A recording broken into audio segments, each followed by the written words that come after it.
Thank you, everyone. Welcome to this webinar for building capacities of policymakers and teachers of the Maldives.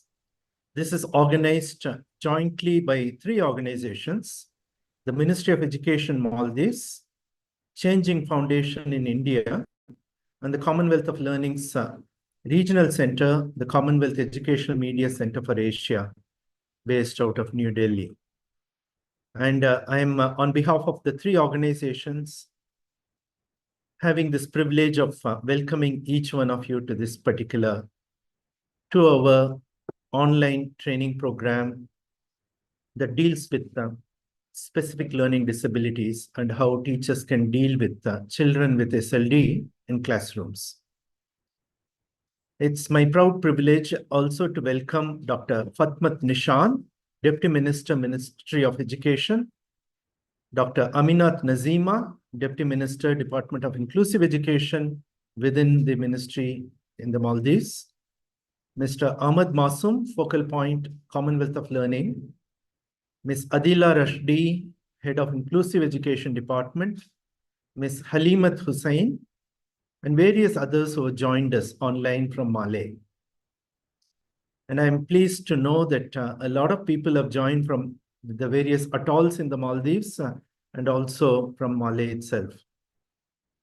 My gratitude to each one of you. And also at the outset, I want to thank my colleagues at ChangeInkk Foundation and CEMCA for putting together this important event.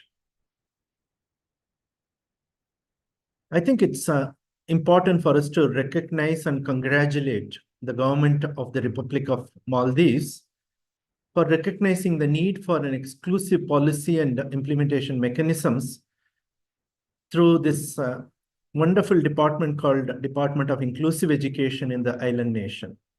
I think this shows the seriousness with which the government is handling the issue and the attention paid to the entire issue of inclusion.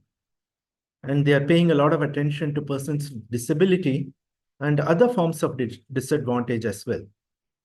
So by becoming an inclusive nation, we are building an equitable and inclusive society with citizens who are looking for the future of work and becoming a future workforce.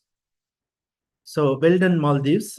What you've done is resonating with the idea of leaving no one behind, which is the mantra of the SDGs. My hearty welcome to Ms. Nupur Junjunwala, the founder of ChangeInkk Foundation, and Purnitha Nambiar, the program manager, and various other colleagues of ChangeInkk who joined us today. And may also, in the same breath, welcome Dr. Geet O'Brien, who is the resource person, the main resource person in this particular event. And she's going to discuss in detail on the various aspects of inclusive classrooms and how education could indeed become inclusive, particularly for children with specific learning disabilities. So the issue of specific learning disabilities is dealt with at various levels. At the global level, we have the convention, which many nations ratified, including the Maldives and a number of Asian nations and also globally.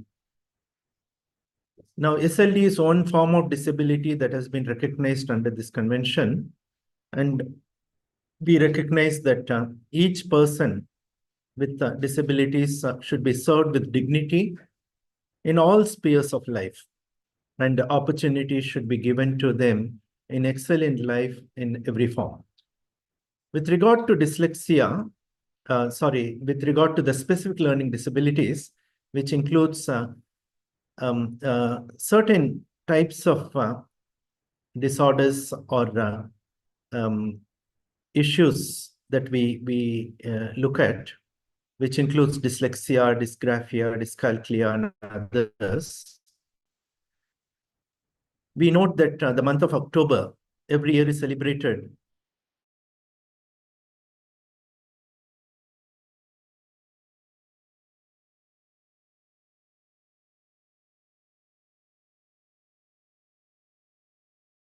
long run. And this whole idea of Go Red for Dyslexia campaign is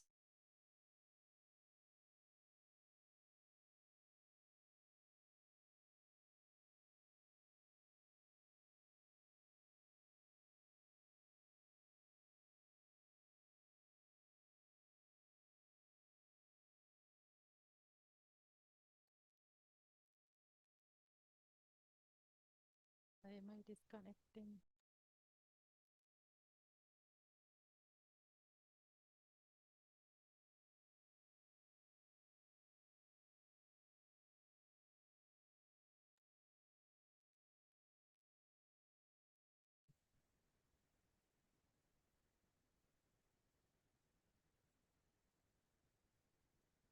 Shadrach sir, we're not able to hear you.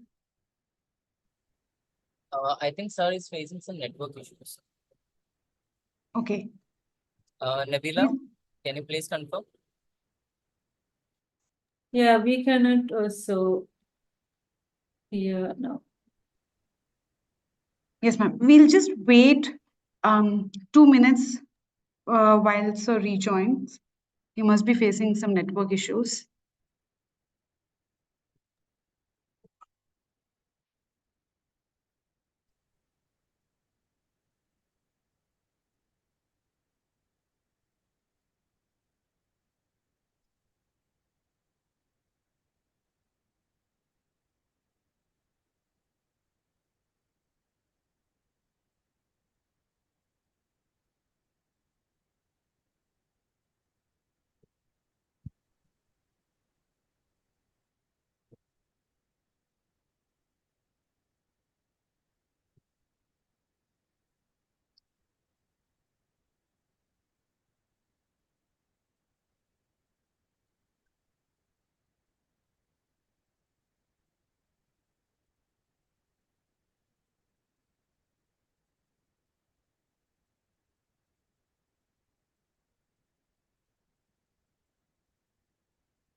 Apologies for the internet glitch. Sir is just joining in a minute.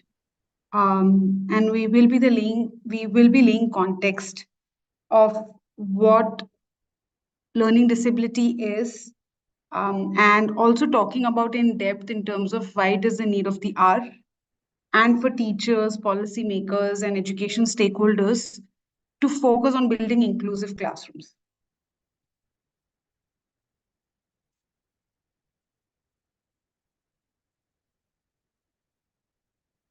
While sir is joining, I would just take you forward through the agenda that we have for the 2-hour session.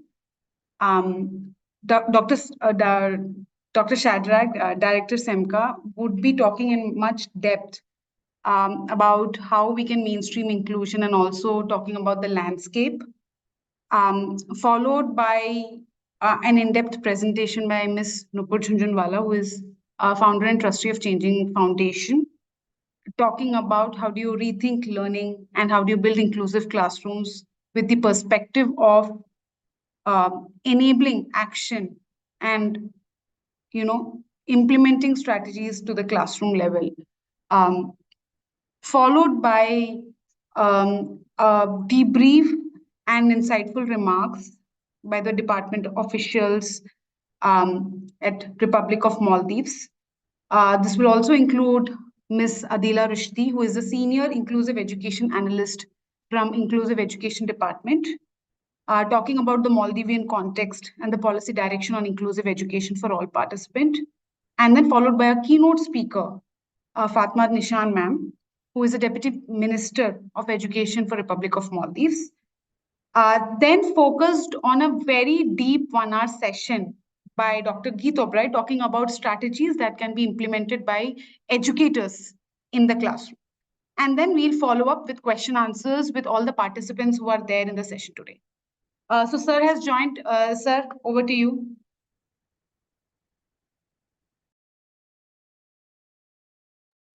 Sir, you're on mute, sir.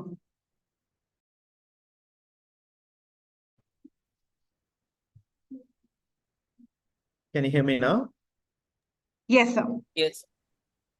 Sorry about the internet connectivity. I'm actually in one of the remotest parts of India where I'm trying to join this meeting. So just to quickly continue and wrap up my opening remarks, I was mentioning about the aspect of dyslexia in the United States, for instance, a country of that size and population. 40 million people have been recognized to be the Americans recognized to be living with dyslexia. So the International Dyslexia Association, for instance, has been focusing on the 40 million Americans, but especially the 2 million children who are struggling with reading. So on the 17th of this month, they hosted a 24-hour live program to raise fund for the cause. They went Red for Dyslexia. And they organized activities like red carpet walk, lip service, the ultimate lip sync challenge to go beyond paying lip service to the cause. They also had a VIP after party, and they brought in the Baltimore local business houses to basically take a passionate look at the issue of dyslexia. So various ways this association has been engaging different people from different walks of lives to basically pay attention to the issue. And starting tomorrow, the 24th, there will be a 3-day annual reading, literacy, and learning conference at the Hyatt Regency in Dallas to discuss the issue in detail.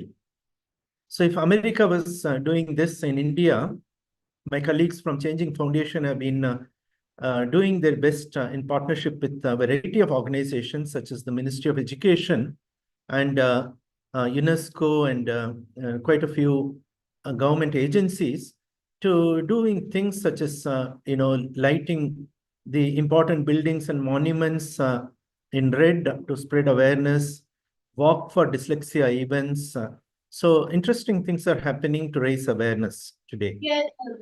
In Nagaland, one of the states in India, which is actually in the very northeastern provinces of India, a small state, the Nagaland Board of School Education has joined hands with the Department of Employment, Skill Development and Entrepreneurship, the State Council for Education, Research and Training, a group called Samagra Shiksha, and the Office of the State Disability Commissioner. All of them came together to walk for dyslexia on the 19th of October. So this is the way, a variety of efforts have been undertaken to spread awareness on the issue and to also make people see this not as a problem, but as a condition which could be dealt with, and something that people should look at with a passionate mind. Last week, the Commonwealth of Learning, my own organization, together with ChangeInkk Foundation, in partnership with the Ministry of Education, launched a set of tutorials to assist all staff members in the higher education institutions to deal with this issue of SLD.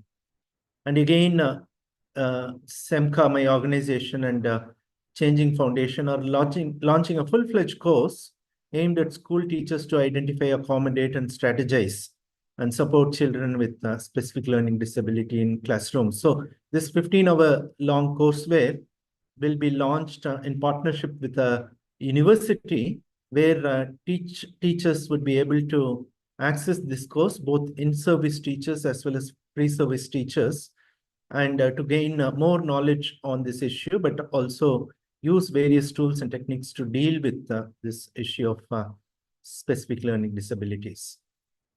So while we are undertaking many of these attempts, I believe in the Maldives, we can consider creating a lot of necessary systems at the macro, meso, and the micro levels. Now, with the ministers joining today, at the macro level, there is enough undertaken in terms of recognizing this issue, bringing in conducive policies, funding mechanisms, and making it easier at the macro level through various instruments that we can deal with. But what we need to do is at the micro level, within the schools, for instance, We may have to create systems for screening and identifying children with special needs. We don't have to send them to another location to be screened. We should try to develop and strengthen systems within the classrooms to screen and identify, but also in partnership with, say, health department and education authorities could partner with them in basically taking the identified children to the next level for certifying them for disability and also providing them with the necessary support that they would need.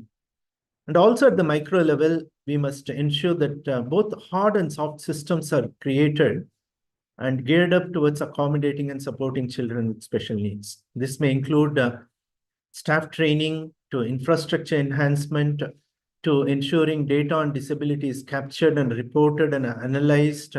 So a lot of things that we can do at the school level, at the delivery level, where we can train people to deal with this issue, bring in curricular changes, bring in newer approaches to engage children and mainstream them in the regular classroom life. At the meso level, where staff training colleges and intermediary institutions could look at the curriculum to see if the curriculum is attuned only for the abled people or also for the persons who need special attention. We may have to look at curating and creating repositories of open education resources that could be shared widely so that organizations at the delivery level can benefit from these types of open resource repositories and curated curriculum and so on. And also the intermediate organizations can create knowledge sharing mechanisms, create multiple peer learning support systems and so on. So having mentioned some of these ways that we can tackle this issue in a holistic manner, I would like to continue to engage with the government of Maldives as a partnership entity, Commonwealth of Learning, together with my partners in ChangeInkk Foundation, to do anything that would be useful for you in your beautiful island nation. So again, I want to welcome you with these few words and promises to this 2-hour-long online training session. Ladies and gentlemen, thank you for your attention. Thank you so much, Shadrach sir, for the insightful remarks. It has laid the context for this particular 2-hour session quite beautifully well, and the participants for today's session would be able to identify as to what they should look forward to the session. Moving on, I would like to invite Ms. Nupur Jhunjhunwala, who is co-founder and trustee of ChangeInkk Foundation, to explore both policy and global perspectives on inclusive education. To give a bit brief, Ms. Jhunjhunwala has been a lifelong advocate of building equitable and inclusive societies. She has done she has an intensive experience in working for advancement of gender equality, financial inclusion, education, and accessibility, and has more than 2 decades of experience working in various government departments and ministries in Government of India. She was also the national coordinator at UN Women and founded ChangeInkk Foundation in the year 2021 to mainstream inclusion for individuals with learning disability, not just in India, but globally as well. Welcome, Ms. Nupur Jhunjhunwala. Over to you, ma'am. Thank you so much, Dr. Shadrach, Punita, CEMCA, and the ministry in Maldives. It's an honor to be here. I know that this journey often is perceived to be very complicated and one that has a lot of questions, and I hope we can give you some perspective of the advantages of doing inclusion and how we can unlock the potential of these individuals to not only meet our educational outcomes, not only address the basic human right that no child should be left behind, but also how inclusion of these individuals can actually drive the economic growth of a nation as they become part of a future-ready workforce.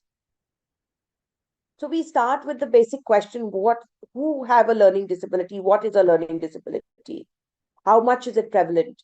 It's 1 in 5 globally. Inventors, entrepreneurs, scientists, architects, technologists, artists, disruptors. As you can see on the screen, these are all famous individuals who made huge dents in our lives. These are people with learning disabilities. So what is a learning disability? It's a group of conditions that are known as dyslexia, dyscalculia, dysgraphia, dyspraxia, and dyspraxia. There are 4 conditions, and some also include developmental aphasia with it. These group of disabilities are recognized, as Sir mentioned earlier, in the UN Convention for the Rights of Persons with Disabilities. In India, the Rights of Persons with Disability Act was updated in 2016 to acknowledge this or recognize this set of disabilities as well. While it is invisible physically, the brain development and the way the brain communicates is impacted. That is why it is called a disability and not a learning loss or difficulty. It impacts the way a person's brain functions, processes, and learns information. What's interesting is that while it's considered or manifests as people with slow learning or somebody who may have intellectual disability, this group, to get a specific learning disability diagnosis, you must have average or above average IQ. It's a lifelong condition that runs in families. This is important to know for 2 parts. That we see in our public school education system that families come and study together in the same school. So if there is a brother, a sister, cousins may all have a similar condition. So it's easier to identify. The second is it's lifelong. This is not something that ends out of school. That's what makes it different from a learning disability, difficulty, right? And finally, I already mentioned that it's invisible. So it's diagnosed through psychometric tests. And I'll go into that a little bit later. So what is dyslexia? It's a struggle with language. It is the most common learning disability. It's about 80% of all learning disabilities together. What you're seeing on the screen is one of the manifestations of how somebody with a learning disability sees print.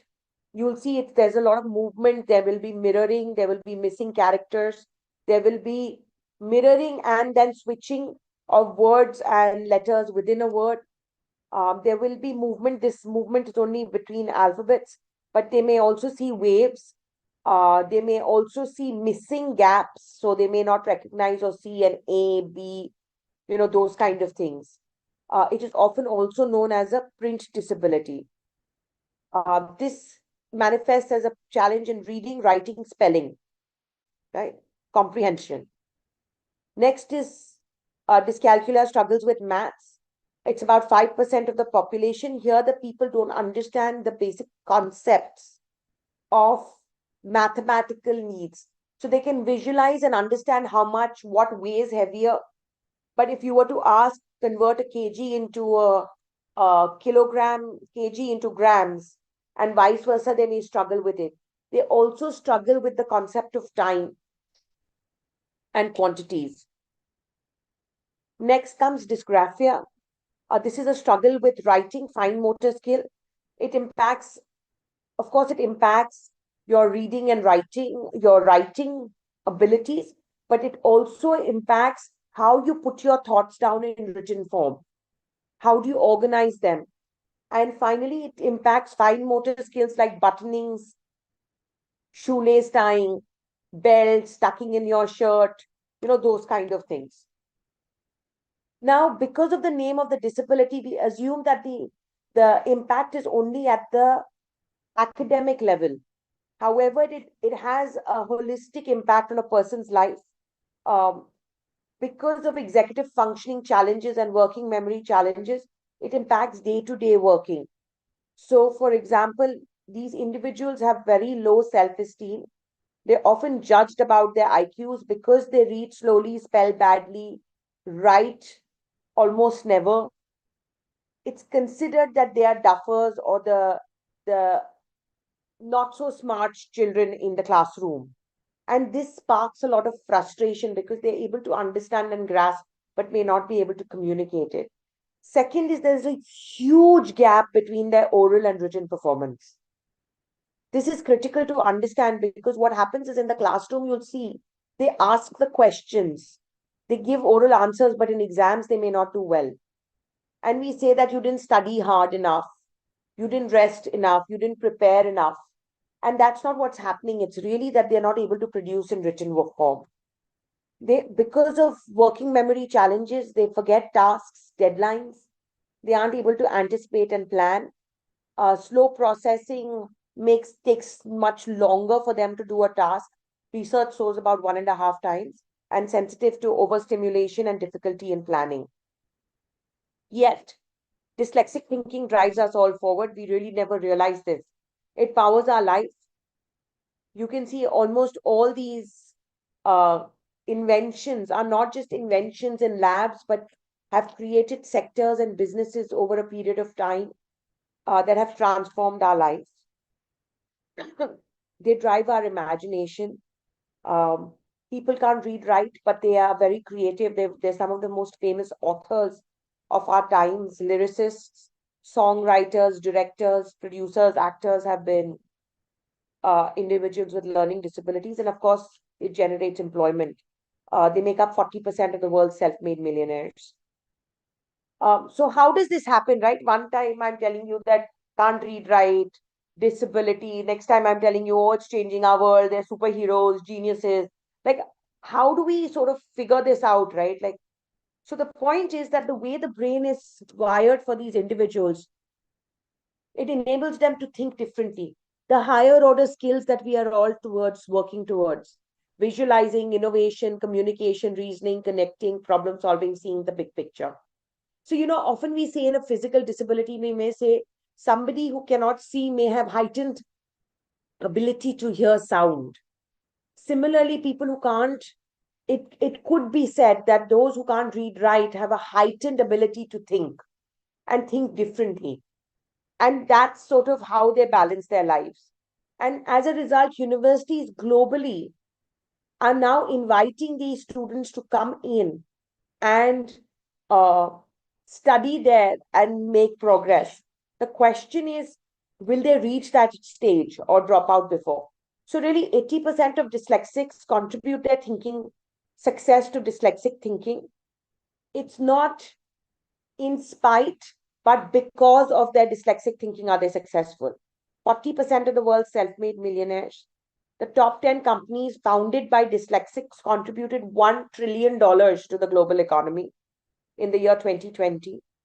Inclusion could increase GDP by about 1.2% annually. This is a study by EY.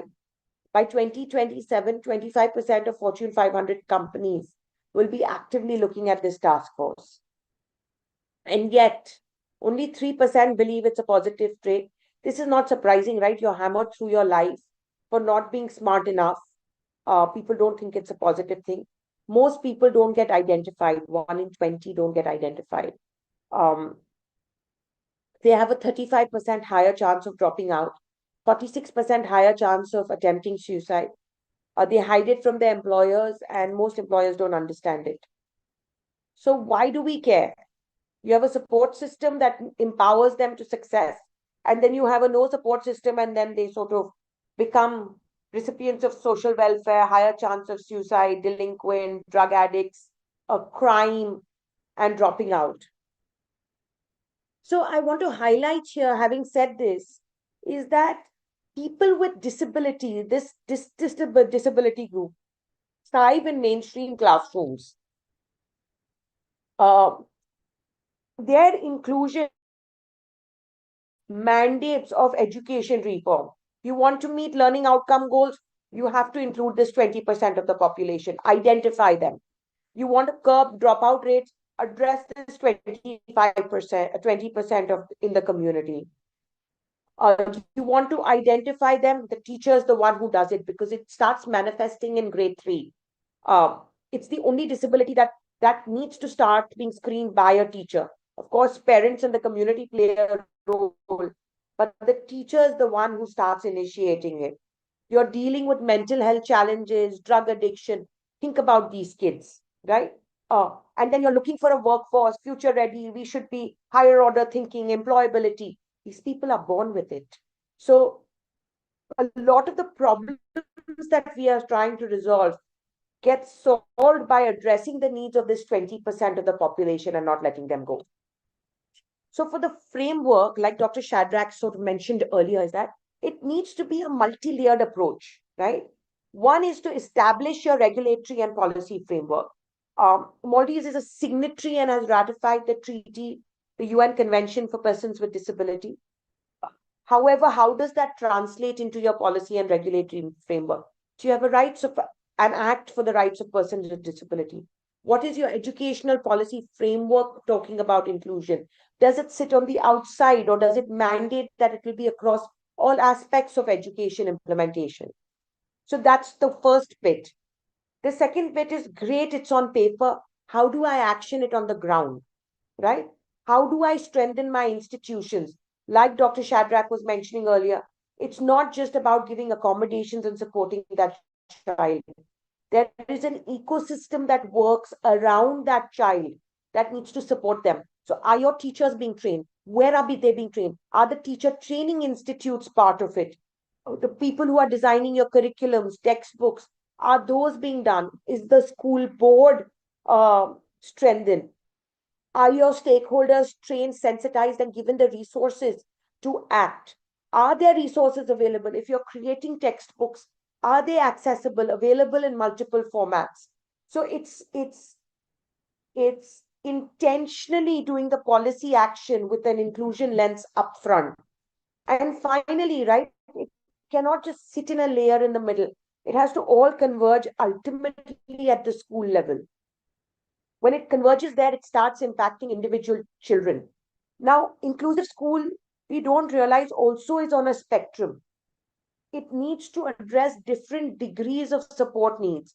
At the minimum, there may be a child who has very low support needs and a child with extreme, like non-verbal autism, cerebral palsy, extreme form of intellectual disability who requires high support, who cannot function without the support of an individual.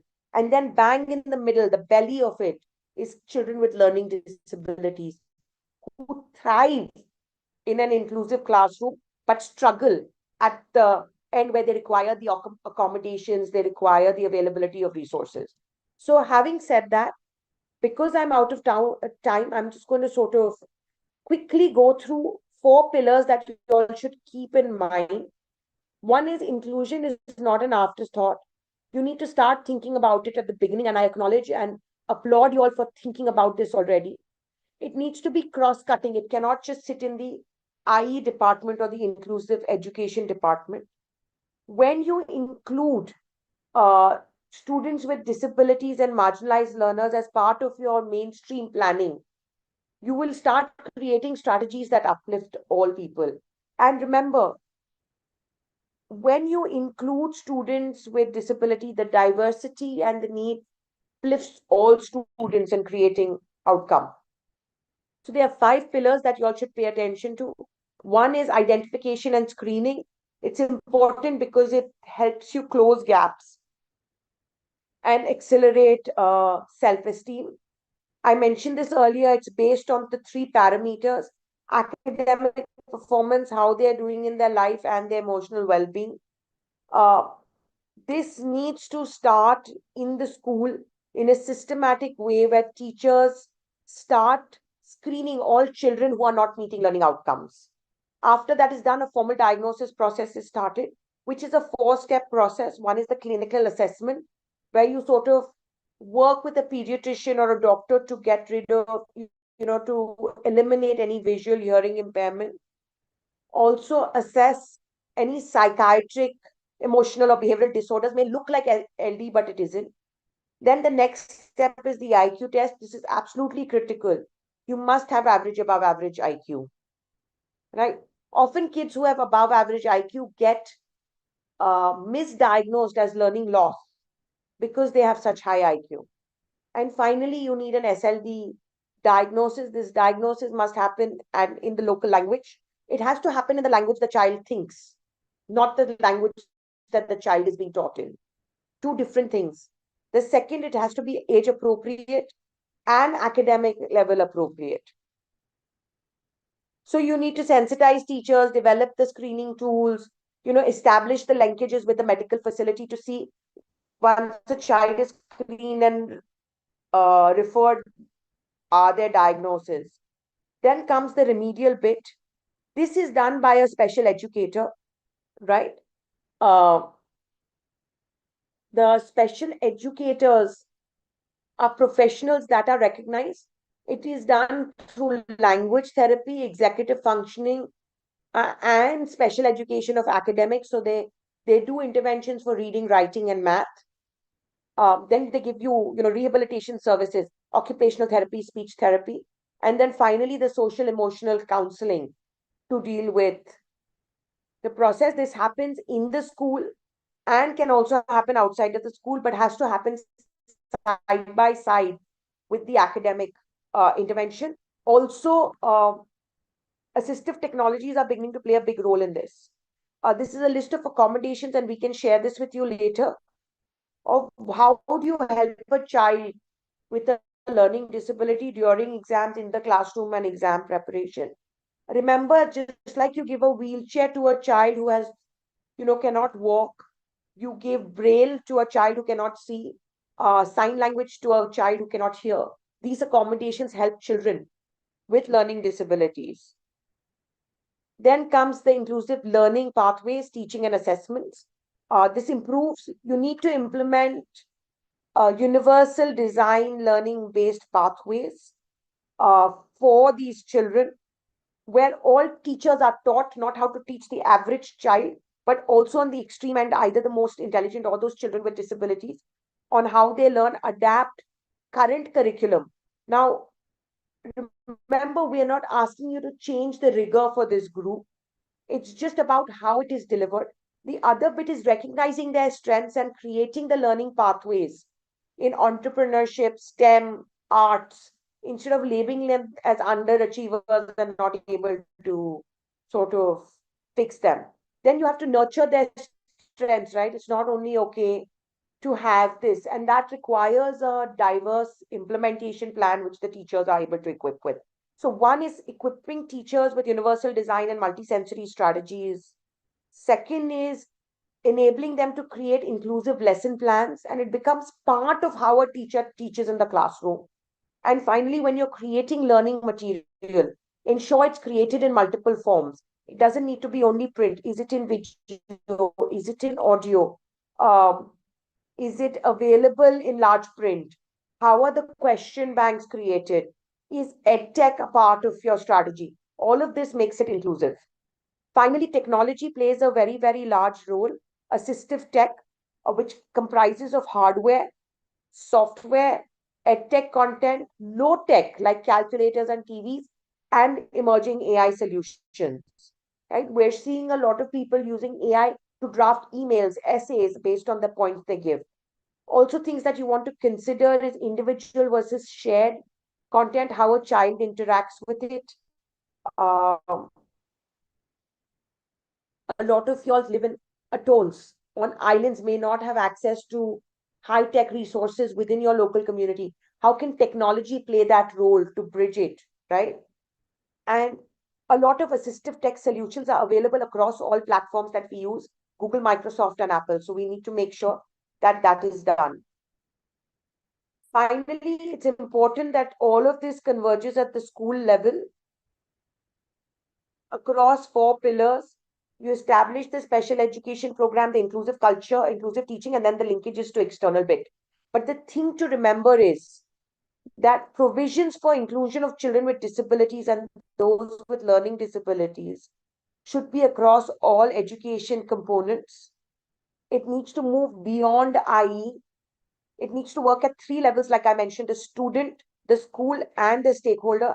And it requires constant monitoring so that we can take corrective action. So with that, I will end. I'm happy to take questions in case there's time. Or we can Thank address you them at the so much. Thank you so much, ma'am. Teachers had shared some questions before the session. So there is this one question maybe we can take up before we move forward. And the other questions, I would encourage the participants to share their questions on the chat box, which will be then taken in the Q&A session post Geet ma'am session. Nupur ma'am, there's one question that came from Fatima Sayed ma'am, which said that since we're in such need for such programs, how frequently should stakeholders upskill themselves through trainings of awareness sessions to mainstream teachers, school parents, or even other stakeholders with regards to inclusive education? Would you like to add something to this, ma'am? Nupur ma'am, you're on mute. Apologies. I believe that learning and upskilling is an ongoing process. Every child's need provides an opportunity to learn. You should at the minimum do it at least once a year, contributing at least 4 to 6 hours once a year dedicated to upskill yourself. But very, there are a lot of resources. We have a chatbot, for example, Purple Flame, that you can access to answer questions and identify resources. There are lots of Instagram and YouTube content creators who are creating excellent content. It's a mix of both. One is formal testing and learning that you do, and the other is constantly learning, almost like cooking, like every day you can see a new recipe and try it to eat. Like that, you should learn a new strategy that would work for your students. And remember, not everything will work for everyone. It's about that combination that you can use and modify it. Thank you so much, ma'am. I think it gives a great insight in terms of what steps the participants or the educators can take. Moving ahead in the session, I would now like to welcome Ms. Adila Rashdi, who is a Senior Inclusive Education Analyst from the Inclusion Education Department of Republic of Maldives, who will share the Maldivian context and policy direction on inclusive education for all the participants and educators joined today. Welcome, ma'am. Thank you. Can you hear me? Yes, ma'am, we can hear you. Okay. First of all, I would like to extend my sincere gratitude to COL and also CEMCA team for organizing this wonderful webinar for the teachers of Maldives. And when we talk about the Maldivian context and also policy direction, I would very briefly talk about the policy that we are implementing right now in the Maldives and how our schools are practicing inclusive education programs in schools. In the Maldives, the very first inclusive education policy was ratified in 2013. And once the inclusive education policy was ratified, it gave opportunity for students with various kinds of disabilities to get enrolled in almost all schools of Maldives. And also we have enacted the very first Education Act in 2020. And the Education Act Article number 8, it states that provision of equitable quality education for students from age 4 to 18, and it is necessary for the stakeholders and also government institutions to work on provision of educational opportunities for the students, regardless of their disabilities. So in order to implement what is stated in the Education Act, the Department of Inclusive Education revised the 2013 policy, and now in 2021, we have revised the inclusive education policy, and we have been implementing it since 2021 onwards. And when we talk about the revised policy, we could say that one of the major changes brought to the policy was the language we use in the policy. It is very much now human-centered, or we can say student-centered. Instead of using labeling kind of language, now we are using more human-centered language. So the general term code for all the students, which means students with different kinds of learning disabilities, and also students with various kinds of disabilities, and also students with who come across under special circumstances. We are calling for, by including all these categories, the term that we define is now students with complex learning profiles. So today, this webinar is very much related to one of the broader category, that is students with learning disabilities. It is one of the major categories mentioned in our education policy. And also, there are like around 9 overarching principles mentioned in the inclusive education policy. And one of the principles is developing skilled and competent workforce, which is talking about enhancing teacher capacity in modern schools. So we are conducting various kinds of programs to enhance teacher capacity, like various kinds of training programs, and also sometimes face-to-face programs, and also sometimes online programs. And I think this is one of the way we can create like awareness among teachers. So this webinar is, you could say, very much relevant to our context, and our teachers, they really need to have ideas, or they need to have ideas of how to implement effective strategies in classrooms. In Maldives, since we are a very dispersed country, most of the islands, they have only one singular school is there. So most of the students with various kinds of disabilities, they will join the school in their particular island, except like cities, most of the islands, they have one singular school. So which means any student with any kind of disability will join the school, and they will be mingling with their age-appropriate peers, and also they are, and for example, if it is a student with disability, they have to have one of the IE programs they have to have. So in Maldives, we practice now, once the IE policy is revised, schools, they are practicing inclusive curriculum plan. So when students, they do individual curriculum plan, they have to do one of the 4 programs. So which means most of the students with like learning disabilities, they will be in mainstream education. So mainstream education program is one of the programs in the 4 programs that we are practicing under the individual curriculum plan. So which means the teachers, the special education teachers, and also the mainstream teachers, they need to cater students with specific learning disabilities in mainstream setup. So which means our teachers, they need the relevant strategies so that they can apply in their classroom teaching to support students with various kinds of disabilities. And also our policy, when we revised, it is focusing on the relevant pedagogical approaches that we can cater, including, for example, universal design for learning, for teaching model, and also differentiated instructions, and also assistive technology. These kinds of strategies are included in the revised policies, and also our schools now, they have been starting to implement these kind of strategies. So I think from this webinar, they would get some insightful ideas of how to apply these kind of strategies in classroom settings. So once again, I would like to extend my sincere gratitude to COL team for organizing this webinar, and I hope this webinar would uplift our teachers, and they would gain much in this, the strategies that you share in this webinar. So thank you very much for organizing this.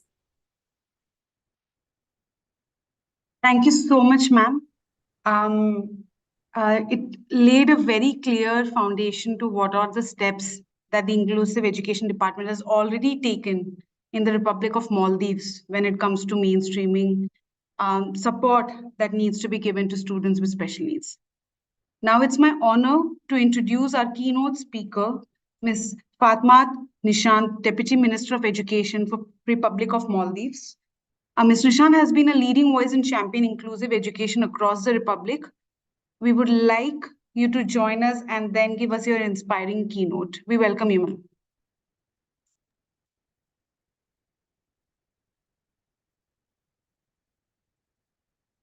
Assalamu alaikum. And a very good evening. It's evening time in Maldives now. Can you get my voice clearly? Yes, ma'am. Good evening, ma'am. Good evening. First of all, I would like to thank Dr. Shadda, Director from CALL, and ChangeInkk Foundation for this significant webinar session. And having partnership with the Ministry of Education to elevate the quality of education for our students. Since Adila has given a very descriptive information about the inclusive education and the inclusive education policy and the strategies in the Maldives.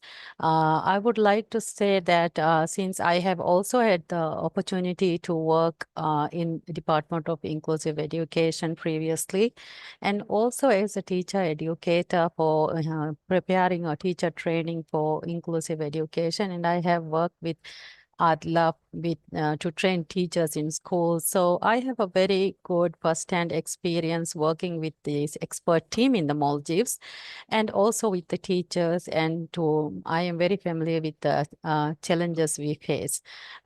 This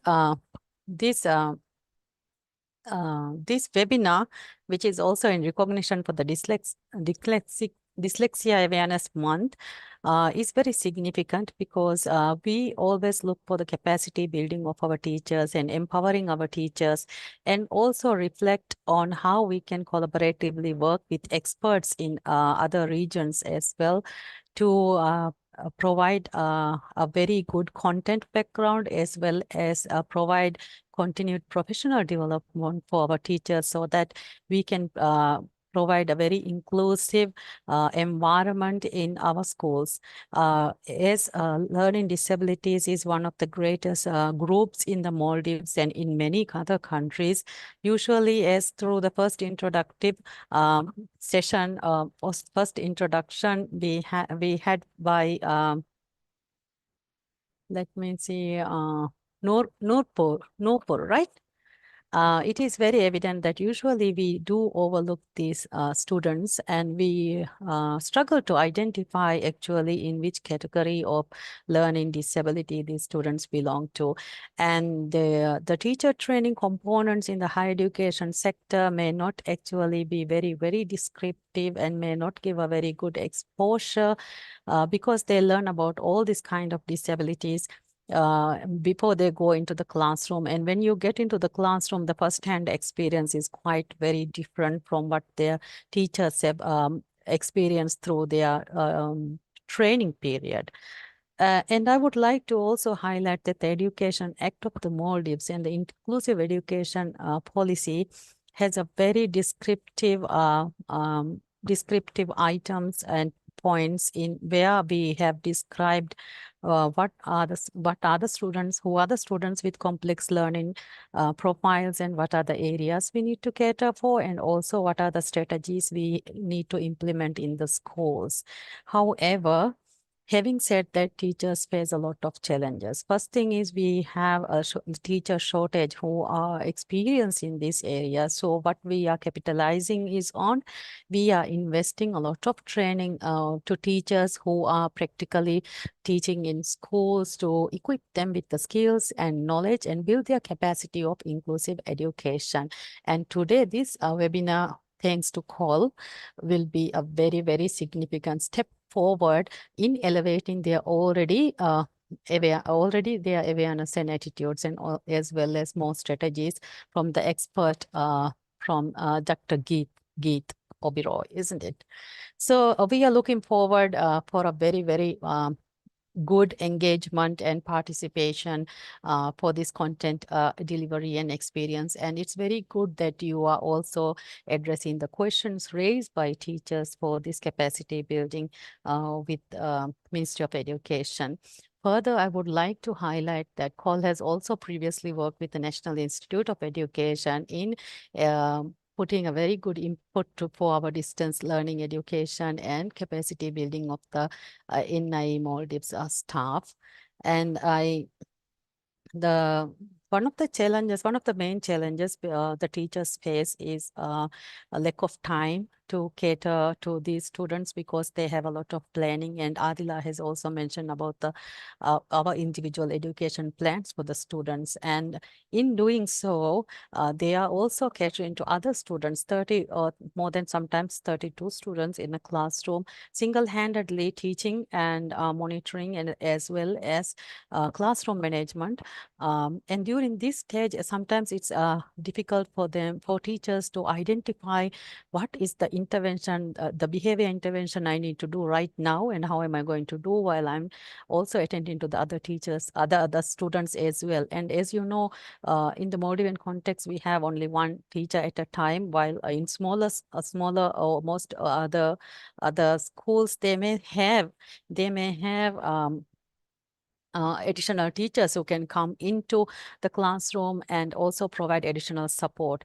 But we do have a lack of SEN teachers as well, specially trained to cater to these two schools and support the mainstream teacher in their setting. So what we are focusing is on, while we do have the reality is we do not have specifically very, very qualified teachers to cater to different ability students at a stretch. So we are investing in the current mainstream teachers, and they are doing an exceptionally good job. I am very, very happy with their commitment for this, and call giving us this opportunity through this webinar and other, I'm sure with the collaborations we have.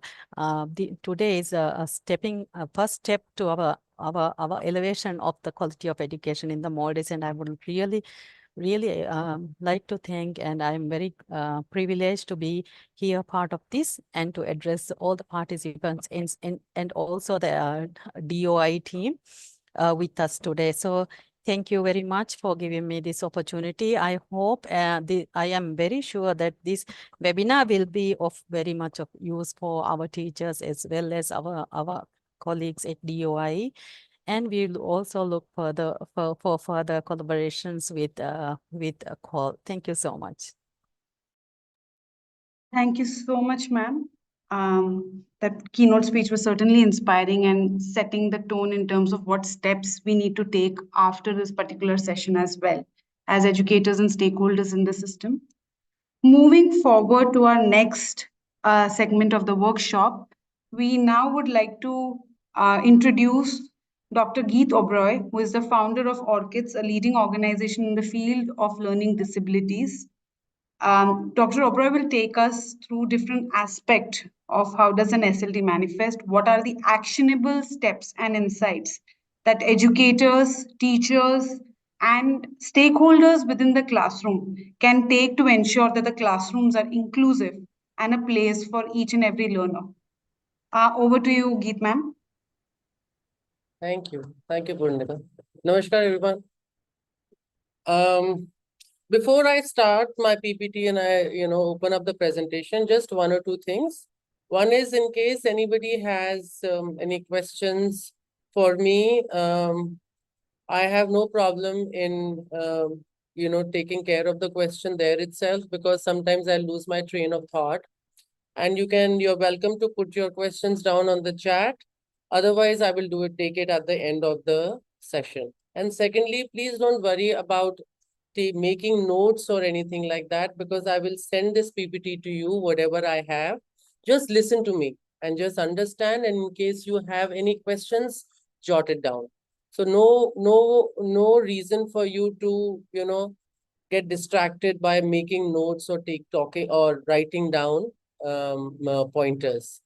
So I'm going to start with my PPT right now. Purnita, am I?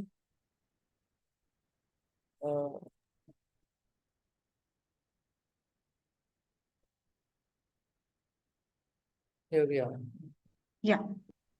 So, all right. So here we go. Building capacities of policymakers and teachers of Maldives. It gives me great pleasure to,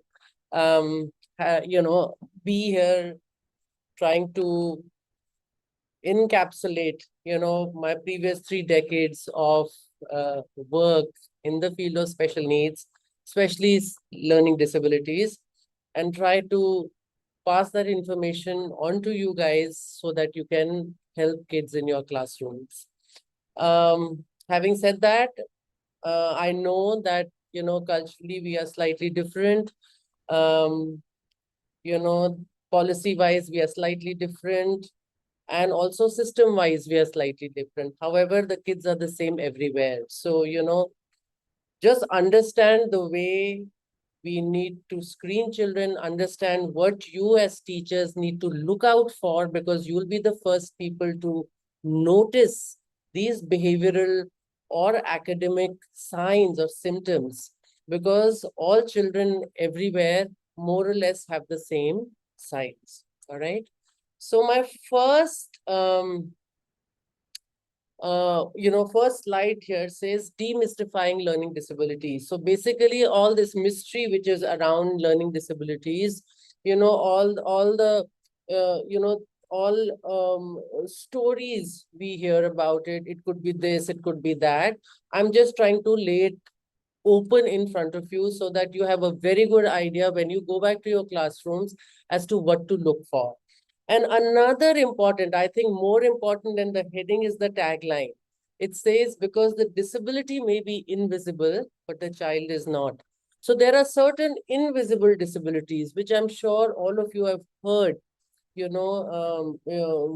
you talk about disability, there are certain disabilities which are invisible, which mean the child looks fine, the child talks fine, the child walks fine, everything is fine, in terms of looking, in terms of seeing the appearance of the child. But the child has a problem when it comes to negotiating the curriculum in the schools. The child may have problem reading, writing, spelling, comprehension, maybe organization, maybe social skills. But you can't really make out when you look at him.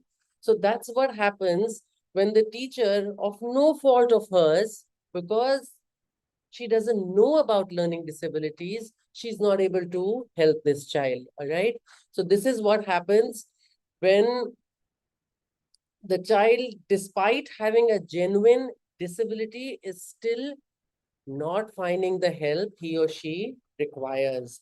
And this whole session here today is one of the stepping stones to rectify that. So invisible disabilities, there are quite a few of them which are found in the classroom, starting with specific learning disability.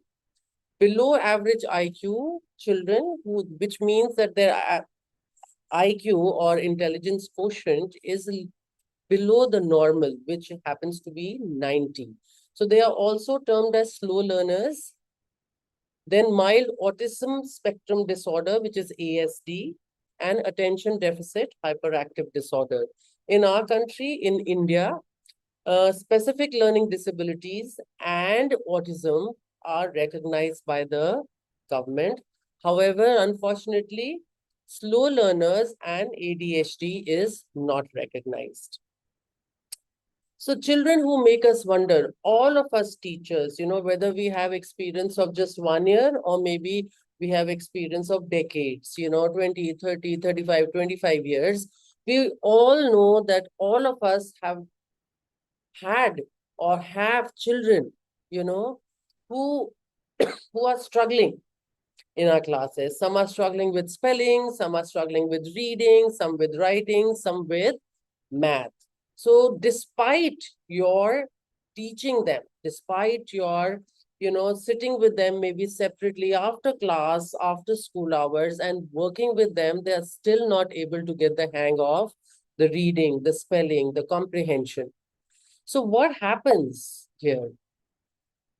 So sometimes how we as teachers view them, I'm not saying all of us, I'm not pinpointing, but this is the general, I would say, outcome. So what happens?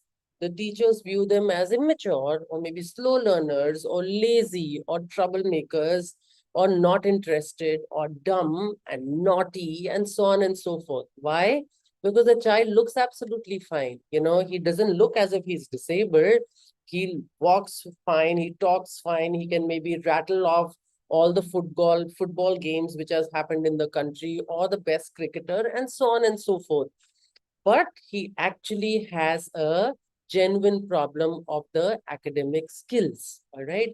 So that is what we have to be careful about, that once we know that SLD, or specific learning disabilities, like it's called in India and the UK, is the same as learning disabilities in America. It's the same thing.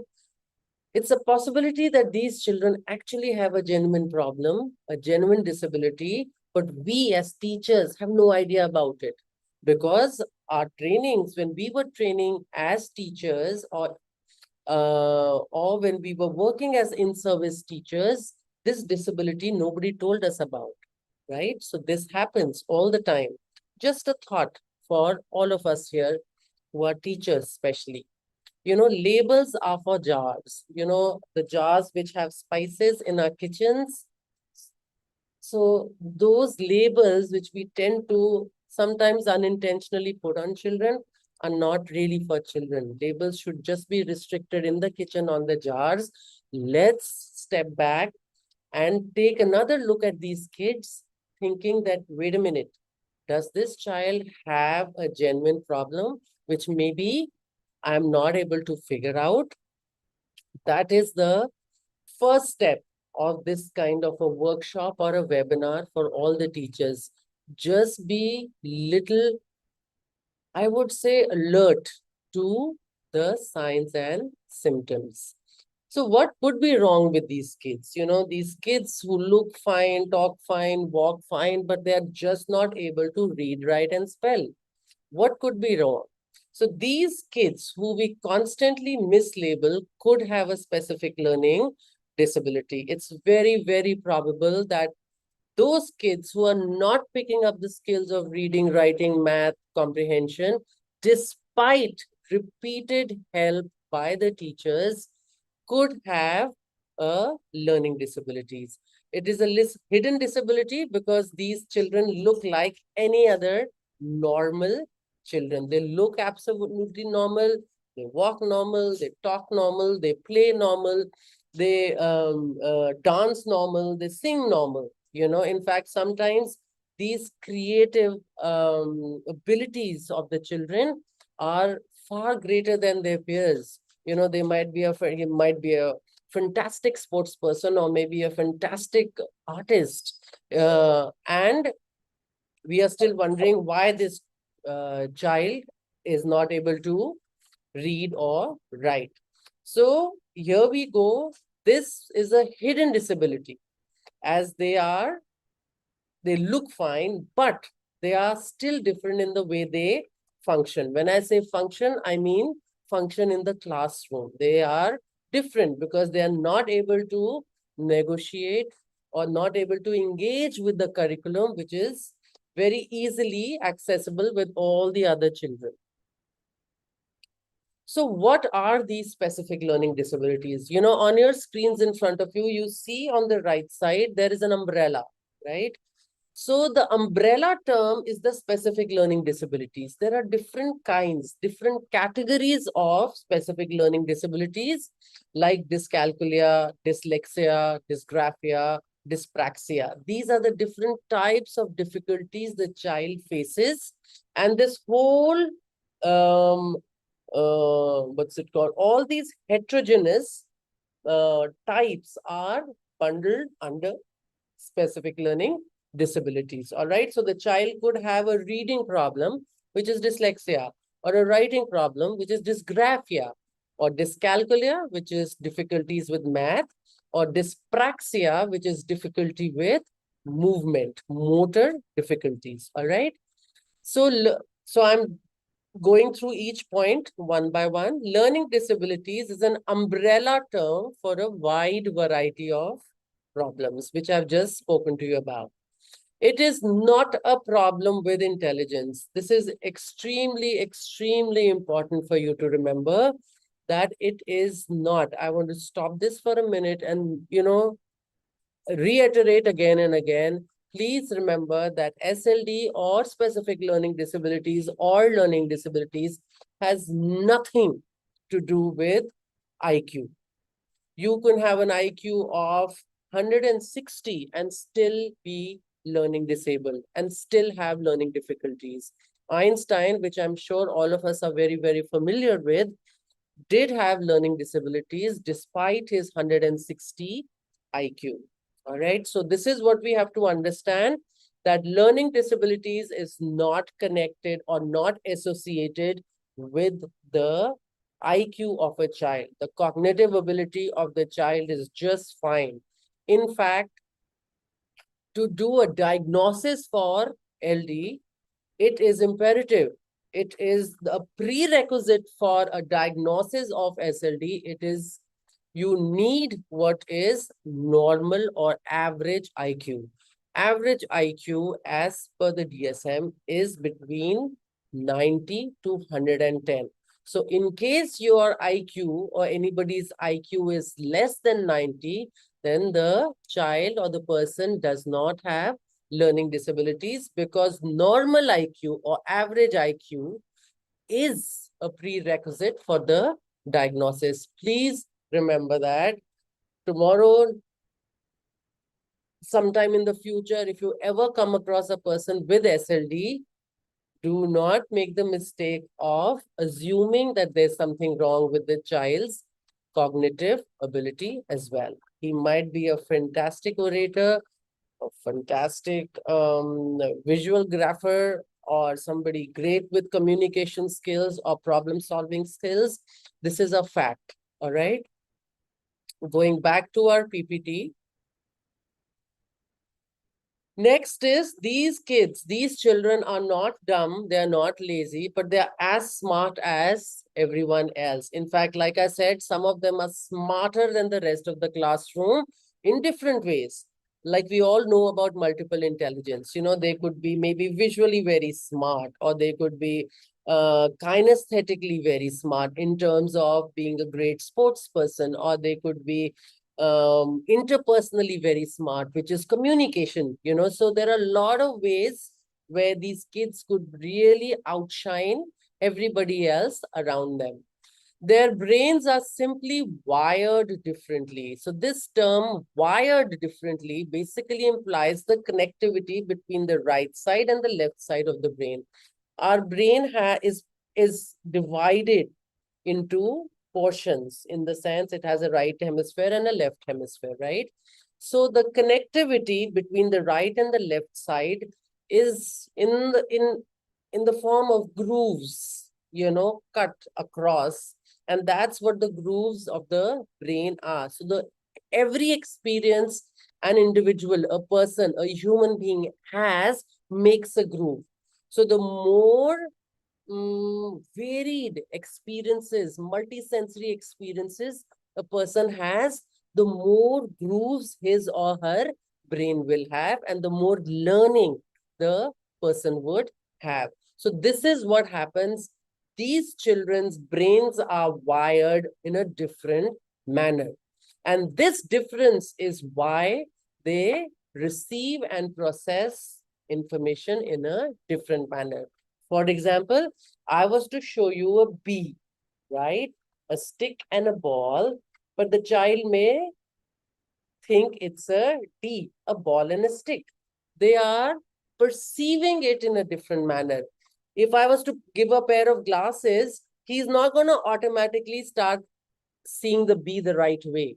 All right. So it's got nothing to do with the vision. It's got nothing to do with the hearing. It is to do with the way the brain is processing the information or making sense of it. All right. Why? Because the brain is wired in a different manner than which is normal. All right. This is the reason learning new information, any new information, can be difficult for the child. Learning disabilities affects both children and adults. There are no miracle cures. There is no homeopathy. There is no Ayurvedic medicine. There's no medication which will make you undyslexic. All right. It is just that if we catch them young, if there is early intervention, then chances are the child learns the strategies to negotiate his academic input and is mainstreamed ASAP. So this is what we have to remember. Once a dyslexic, always a dyslexic, right? So this, what you have in front of you is a fMRI, all right? MRI, and the F stands for functional. That means when the brain is actually doing a task or an activity. So if you look in front, the first row on top, which says controls, is a picture of normal brain, neurotypical, NT like it's called. And the row below has a brain of a dyslexic person. The first column under pattern will show us the pictures of a brain when the brain is at rest. That means it's not doing anything. And the second column, which is under motion, will show you the pictures of brains when they're actually doing a task. In this case, the task of reading, all right?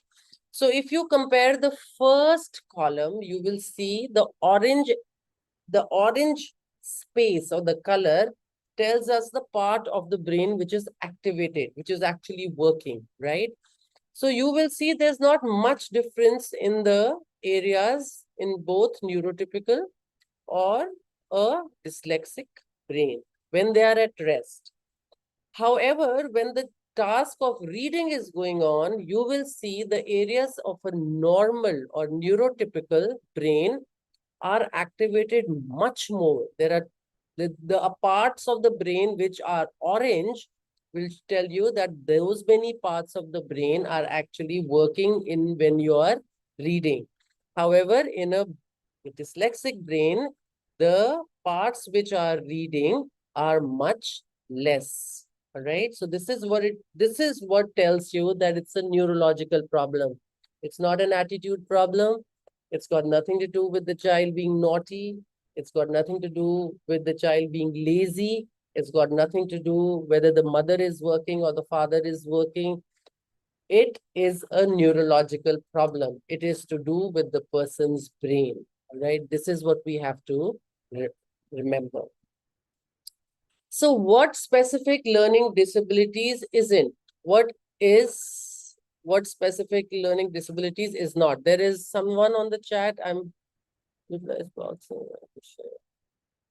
Yes. Yes, please go ahead and ask your questions in the chat box. I'll keep taking, regular look at it in case anybody has a question. Thank you so much. Going back to the PPT. So what specific learning disabilities isn't?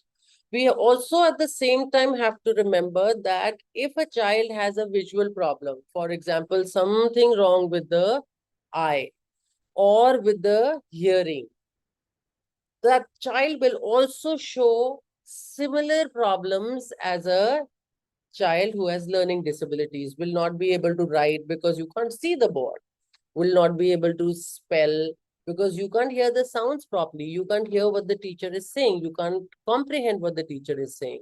Or if the child has any motor handicap, right? So he has writing difficulties. So he's not able to complete his work in the classroom. Or the child has mental retardation. If you have mental retardation or ID, as it's called, which is intellectual disability, that means cognitively you're not at par with the class. So you again cannot do or perform appropriately as per the class expectations.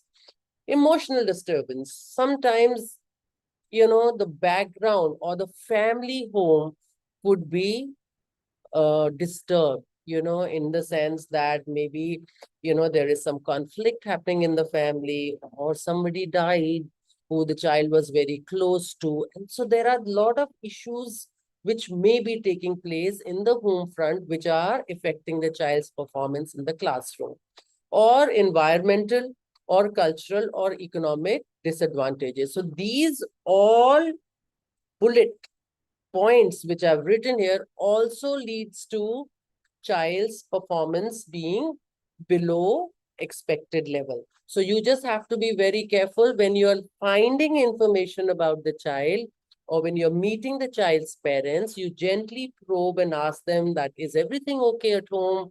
Has something changed recently? Because that's when we saw the child not slipping, or the child not performing in the classroom. So that's up to you to figure it out as to what is it. Could it be something or one of these issues? The first one, the visual and hearing impairment is very, very important, because sometimes the child is genuinely not copying from the board because he can't see and he just needs a pair of glasses. All right. So having regular ear and eye checkups in schools is a fantastic policy, because that way we can eliminate any kind of wrong diagnosis which can happen because of the child not wearing a pair of glasses. All right. So that's something we should just be really aware of. Next is summing up whatever I've done till now, the characteristics. Average or above average intelligence, like I've said, they have to have minimum normal IQ, which is 90, the minimum side, and maximum could be anything, because for a diagnosis for learning disabilities, you have to have normal IQ. Next is the difficulties are in writing, reading, math, organization, social skills. These are common, these are lifelong, and they range from mild to severe.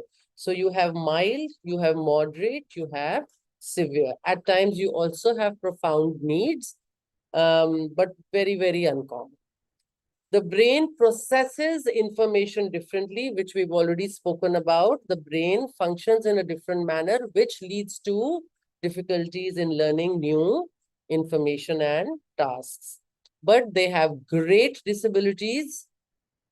And like Nupur said, not in spite of it, but because they have dyslexia or learning disabilities, the package is such that it comes with fantastic strengths as well. Now, what are the different kinds of disabilities? The first one is dyslexia, which is most common. It's the most common of all the different types we have. The most common is dyslexia and the least common is dyspraxia. All right. So dyslexia is a language and a reading disability. The dys part, D-Y-S, means difficulty. Lexia means word. So it's difficulty with reading a word. Dyscalculia is difficulty with math calculations. Dysgraphia is difficulty with writing, okay, or handwriting and what you have written. So it covers both what you have written and how you have written, your handwriting, the penmanship, as well as the content of your written piece. Dyspraxia, which is also sometimes referred to sensory integration disorder, is problems with motor coordination, both fine motor and gross motor difficulties. NVLD is another kind of disability which is recognized in the West, but in India, it is not recognized. It is called non-verbal learning disabilities, and it affects the social skills and the organizational skills of a person or a child. So after these are the different kind of learning disabilities, and now I want to bring your attention to something which is called ADHD, which I think most of you would have heard of, if not already know about it. This is attention deficit hyperactive disorder. It's like a continuum. Continuum means a scale. On one end is ADHD, which is attention deficit hyperactive disorder. And on the other end is ADD without the hyperactivity.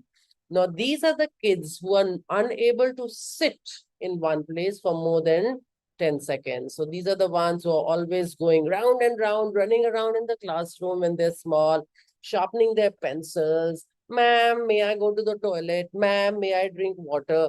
Opening the desk, shutting the desk, you know, disturbing the other child who's sitting right next to them. So they're always on the move. They just cannot keep their attention, their focus engaged with the tabletop activity.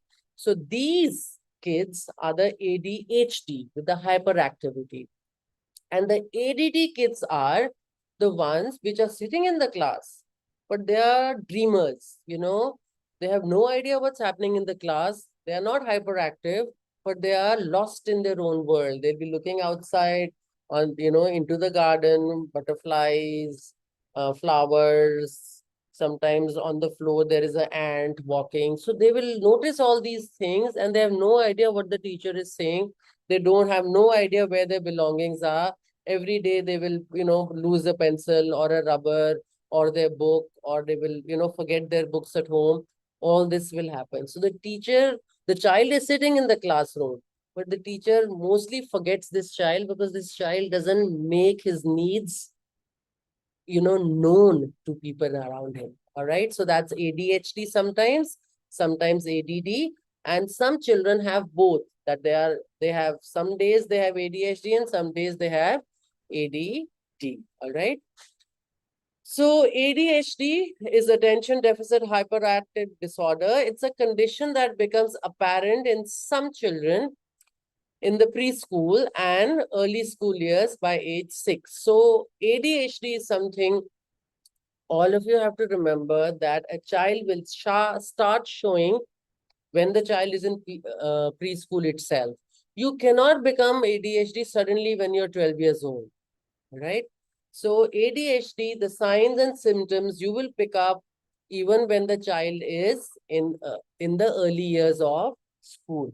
If you suddenly become ADHD or hyperactive when you're 12, there could be something wrong, but it's not ADHD. There could be some other brain injury maybe, or a tapeworm infection, which will lead to similar signs like ADHD, but it's not ADHD. All right. So please remember, before 6 years, the child should show signs of hyperactivity or inattention and impulsivity and so on. It is hard for these children to control their behavior and or pay attention. ADHD is not considered to be a learning disability. It's not a learning disability. Please mind you, it's not a type. It's a different disability altogether. However, both these are found together very often. In fact, in today's world, as high as 50 to 60% of the children who have SLD will also have ADHD. Here I've written a very conservative 20 to 30, but it is seen that this number seems to be increasing, especially the post-COVID, post-screen era. Not post, I mean in the screen era that we are right now.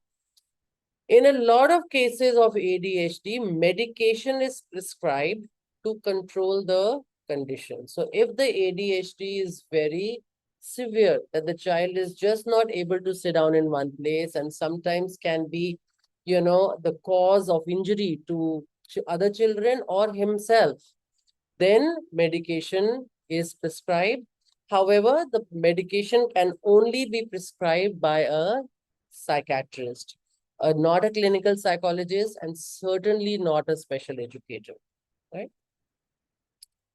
So now we know what are the signs, symptoms, we know what is it that we have to look out for, right? But so what do I do? So I have found this child who I feel may have learning disabilities. So what do I do? So we have what is called, as you will also have once, this whole exercise of the policy making and, cascading down to the school level, there will be a SOP, which is a standard operating procedure, right? So there will be a system put in the schools wherein there would be stepwise taking action as to what to do if I feel that a child may have learning disabilities. However, for now, these are the options available. You could refer a child to a clinic, which is not inside a school, or you refer the child to a learning center or a special educator, which could be within your school setup, or qualified private practitioner, which is a qualified psychologist who will be able to do a diagnosis for the child. Now, the evaluation or the diagnosis should be based on the following. The information on all these factors should be incorporated before a diagnosis is given. One is history of school performance. So here we want to know whether the child has suddenly shown a dip in his performance, or was he always, battling difficulties. So you will ask the previous class teacher that did he show these kind of difficulties when he was in your class? So that kind of history needs to be there for you to access. Family background. This is important for the only reason that learning disabilities has been found to run in families. That is, this heredity on the father's side of the genes. And this is one reason why when you're going to be talking to the parents, it's a good idea to ask them if anybody in their family had similar problems when they were young. Maybe the father, maybe the grandfather, or maybe an uncle or somebody, if they had similar issues. Physical checkup is to rule out the glasses or maybe sometimes a hearing aid. Ability checkup, which is the IQ checkup, to make sure the child is not below average, doesn't have ID. Language developmental test is that to see, sometimes we have a child who's not bilingual, only knows the mother tongue. And if all the tests are in English language, the child will not be able to perform, right? That means we need to have tests and tools in our indigenous language, right? Because all children do not know English. And the last one is academic assessment, which is called achievement test, which will tell us which class level, which grade level work is the child able to do. For example, if a child is a class 5 child, he's sitting in grade 5, but he's actually working at grade 2 level. So his academic assessment will tell us that this child is working at grade 2 level and there is a learning gap of 3 years because he is a class 5 or a grade 5 child, all right? So management, now we have this assessment done and screening and everything done. So what do we do? How do we help the child? How do we make sure the child is bridging those learning gaps? Management plan is two-pronged. It goes two ways, please. One is the accommodations. One is the intervention. The accommodation is when we bypass or we ignore the problem by changing the environment or the supports in the environment for the child. All right. So we are not changing the child.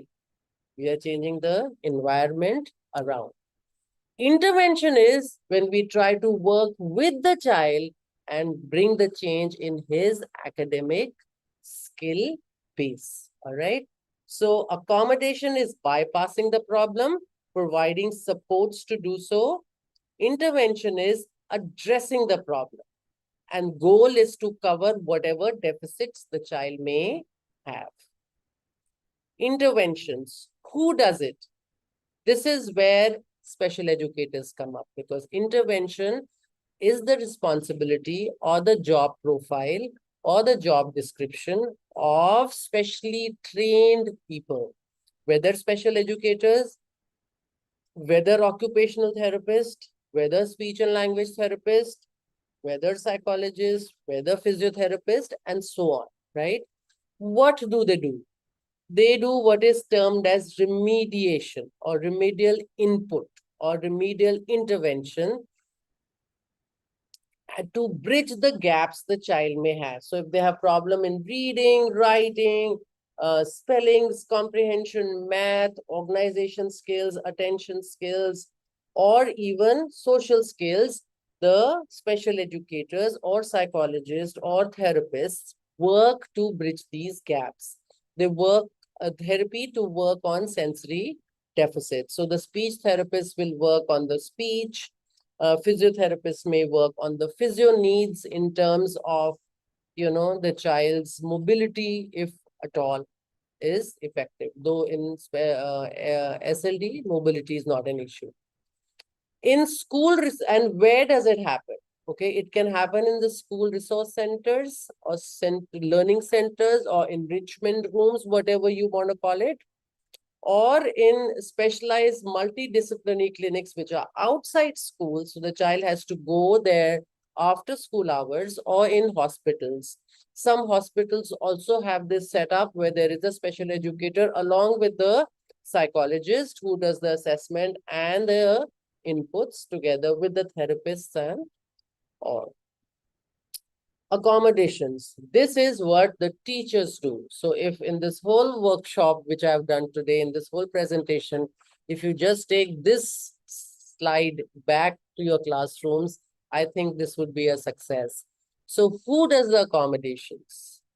Who decides? The school management decides that, yes, we have a pro-inclusion policy and we will make sure that all children with special needs will get the accommodations. Teachers are told, teachers will do the accommodation, whether it's extra time, whether it's a modified paper, whether it's a writer, the teachers do it. Board of Education, like we have the IB, the International Baccalaureate, or the Cambridge University, or in India, we have the CBSE, which is the Central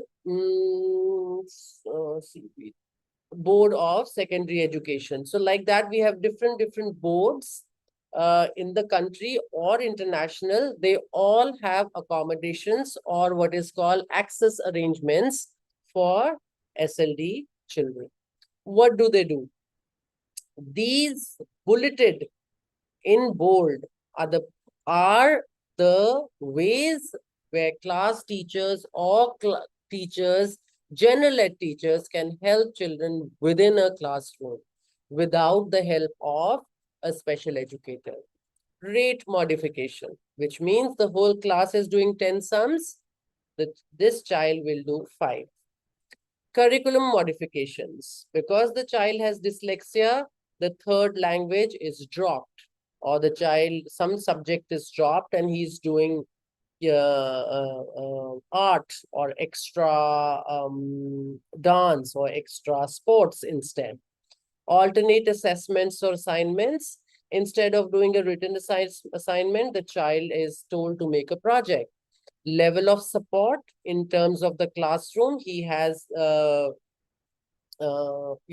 buddy system, like it's called. A child next to him, gives him a reminder and has responsibility to make sure that this child is doing and finishing his work on time. Placement in the classroom, the child is not made to sit at the back, but near the teacher so she can keep an eye. Extra time. The exam time is 1 hour. This child will get 15 minutes extra. Use of special devices. Special devices like word processors, computers, that means keyboard to type instead of writing, and even calculators. In India, calculators are given to children who have dyscalculia during exam time, right? And different parameters for feedback. That means for regular class, in a regular class setup, the passing grade is 40. For these kids, it's 35 or 30, whatever it may be. That is decided by the school. And where do these changes, accommodations take place? It's more a policy decision. So it's either CBSE or IB, like I said, or IGCSE. Education boards take this call. Examples are dropping subjects, which means that you drop traditional subjects like science and math and take other subjects available, which are more vocation or practicum based. One language formula in India, this means that instead of taking both English and Hindi is the native language, the child can choose one out of the two, can take either English or Hindi. Scribe is a writer, reader, assistive devices, and extra time. So these are the accommodations which a school can take up even if they don't have a special educator in the interim period. So to all this, what is it that we see that if we were to start, where do we start from? The starting point, the most sensible solution is a multi-language solution for screening school children to facilitate early intervention. This is to catch them young, because if they are caught, they can be taught is a tagline, which is not wrong at all. So this, I'm just sharing with you that this is a first screen app, which is right now available in English and 11 different languages, other languages, total 12 languages in India. This is accessible from anywhere in the world, and it is a free app. So this is an app only for specific learning disabilities and related issues like ADHD. This is for both Android and for iOS, which is the iPhone. So if you sitting in your classrooms or in your homes can actually download this app and screen a child in your classroom to see whether the child may have a learning disability. It's a screening app, it's not diagnostic. I'm just going to let you know a few features of this. It's called the first screen. It is for both Android and iOS devices. It's a screening app for SLD and related concerns. This is primarily for school-going children, not for adults. And people who fill up the screening form are either parents or teachers. It's not the kids or children or students who do it. It's either the teacher who does it or it's the parent of the child who does it. And the teacher should have known or worked with the child for at least 6 months, because if it's a new teacher, she wouldn't know the child. There are 99 items. It's a 3-point scale, which is yes, no, sometimes. And it takes about 20 to 25 minutes per screening the first time, because the first time you have to register like you do for any app, install it. But otherwise, it takes about 15 minutes per child. It is multilingual. It is currently available in Hindi, English, Tamil, Kannada, Telugu, Malayalam, Marathi, Gujarati, Bengali, Punjabi, Assamese, and Urdu. It covers 9 domains, which include academic skills, mental processes, and psychomotor skills. And it gives you a complete visual feedback report with suggested plan of action. It tells you what are the strengths, what are the deficit areas of the child, and it will also tell you what you need to do next. The domains are reading, writing, oral language, math, motor skills, attention, social skills, executive functions, and memory. This is how a report will look like. If you look at the left side, you will see the name of the child, the age, the date of assessment. And this wheel, the skill indicator, shows you the different skills. Red signifies that there is significant issues. Yellow will tell you there are mild issues, and green will tell you that there are no issues or no concerns. The box on the right will tell you what you need to do in case there are any yellows or reds.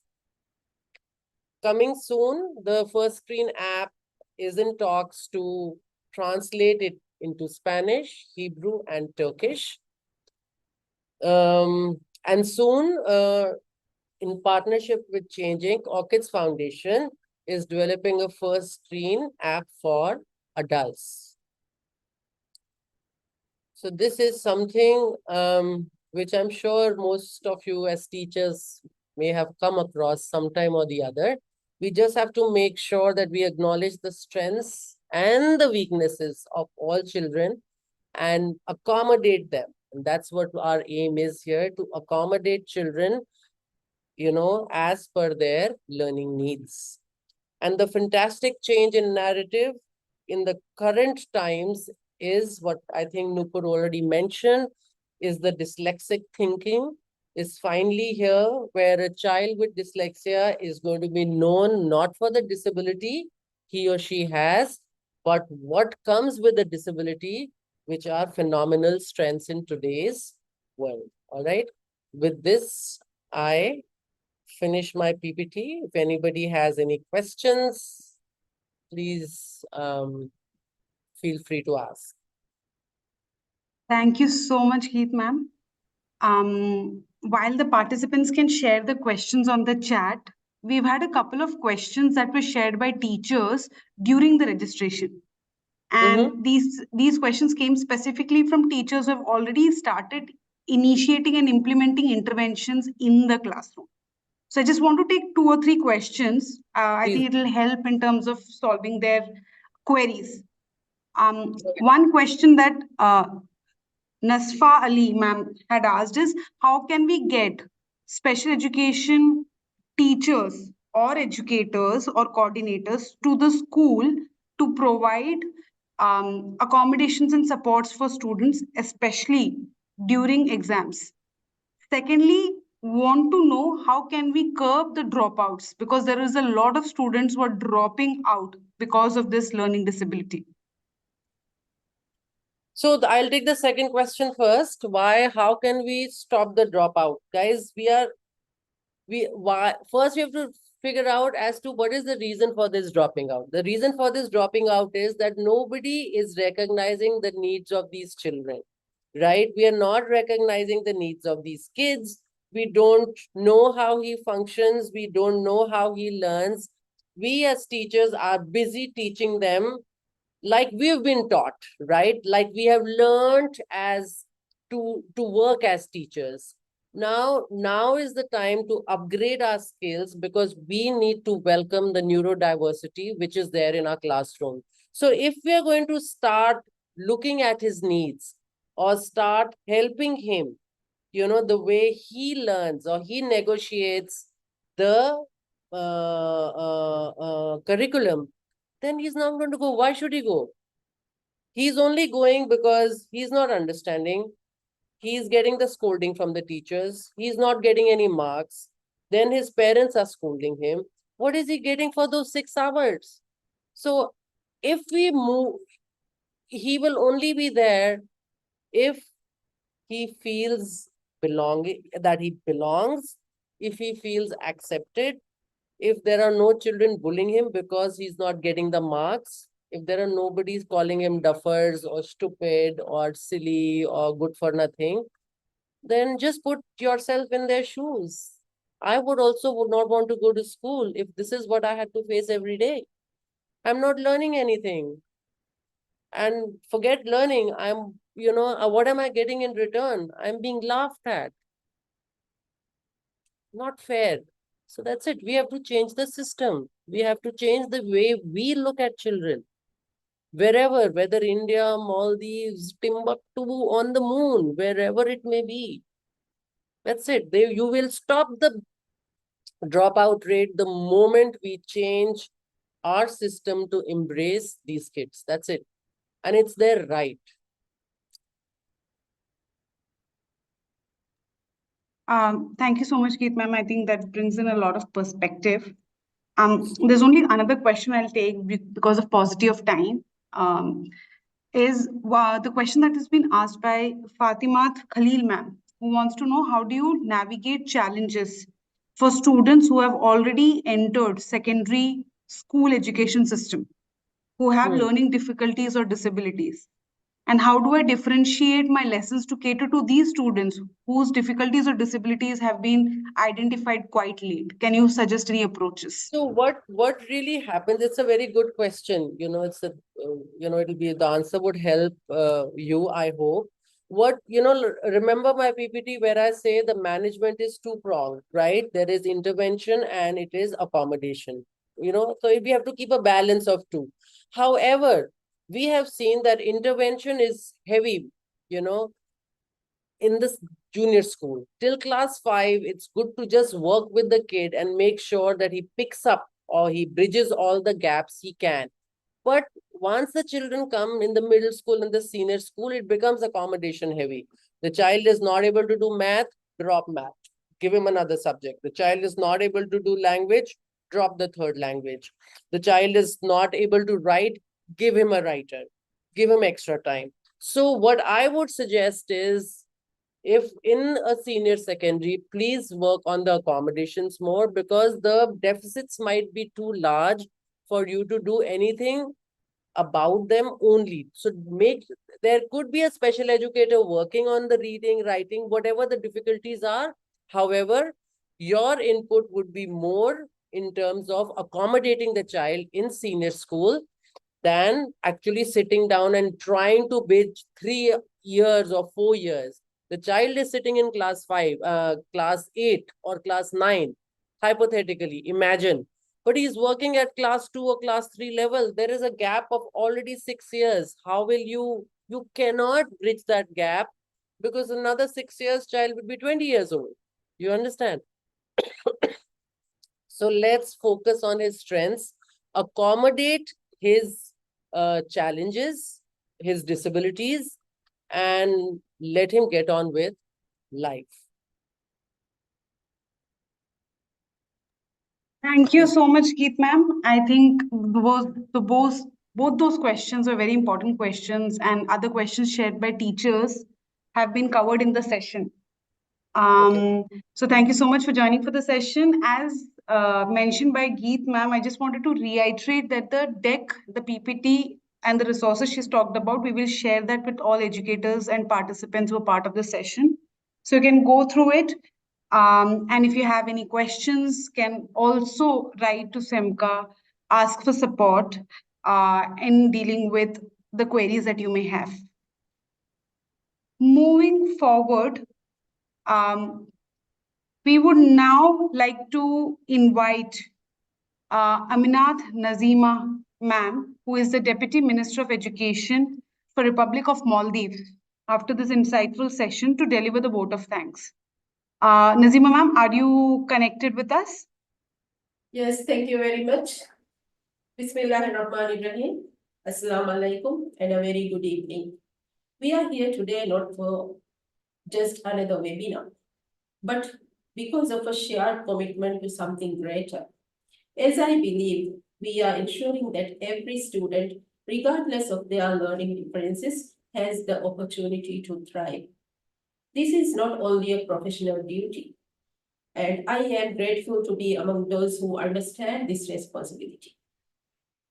I want to extend my deepest thanks to the organizers of this webinar, Commonwealth Educational Media Center for Asia, Asian Regional Center of Commonwealth of Learning, and the Ministry of Education for creating this space for our educators. Dr. Farhad Nishant, the Deputy Minister of Education, your presence is highly appreciated. The energetic staffs of National Institute of Education and our Department of Inclusive Education.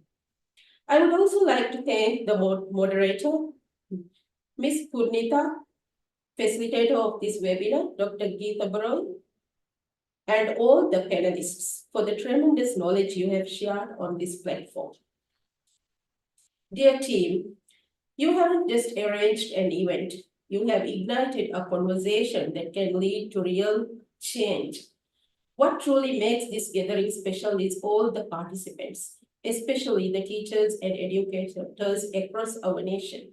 Many of you have taken time out of your busy and demanding schedules to be here, and that speaks volume about your dedication. Thank you, teachers and educators. You made the choice to invest in students who are often overlooked, and that choice will make a lasting impact. As we learn and grow together today, let us remember that our efforts extend far beyond the classrooms. By working together, we are shaping a future where every student feels seen, supported, and empowered to succeed. We look forward to work with this team. Before I conclude, I would share a quote by Amir Barako. The most powerful thing we have is not money or fame, it's the power of choice.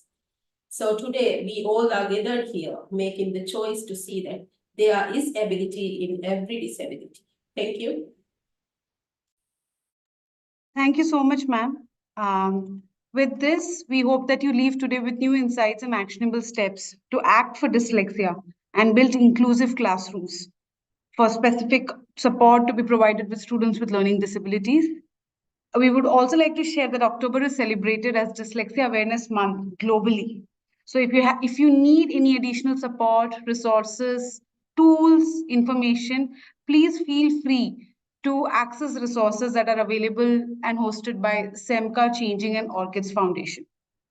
Thank you so much for all the speakers and experts who were joined for the session today and making this webinar such a success. We look forward to educators taking steps in the classrooms and hearing stories of change from Republic of Maldives. Thank you so much, everyone. We wrap up the session. Thank you so much.